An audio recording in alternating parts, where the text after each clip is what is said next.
نتائج الجولة الثانية من المجموعة الخامسة والمجموعة السادسة من كأس أفريقيا المقامة في المغرب.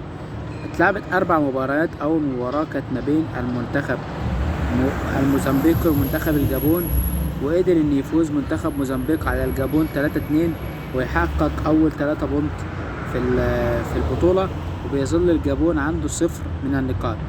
تاني مباراة كانت منتخبنا المنتخب السوداني والمنتخب العربي الشقيق، كان بيلاعب غينيا الاستوائية وقدر انه يفوز 1-0 ويحقق 3 نقاط ليفرح الشعب السوداني، لان الشعب السوداني احنا عارفين اللي بيحصل فيه لازم يفرح، ومفيش غير كرة القدم اللي بتفرح الشعوب حاليا. ثالث مباراة كانت ما بين منتخبنا العربي المنتخب الجزائري مع منتخب بوركينا فاسو، وكان لقاء قوي.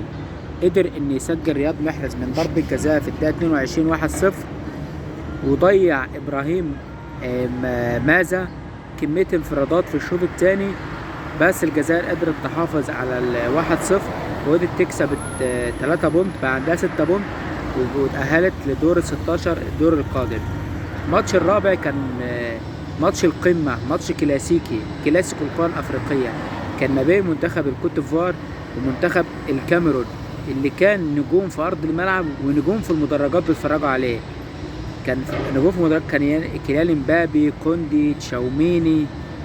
كان في أرض المباراة كانت مباراة قوية جدا. قدر إن يتقدم المنتخب الكوت ديفوار عن طريق أمادو ديالو، وبعدها بدقيقة تعادل المنتخب الكاميروني، وكانت مباراة سجال، وقدر كل فريق منهم بقى عنده 4 بونت، ولسه التأهل هيتحسب الجولة الجاية، ومين هيبقى راس المجموعة ومين هيبقى تاني مجموعة.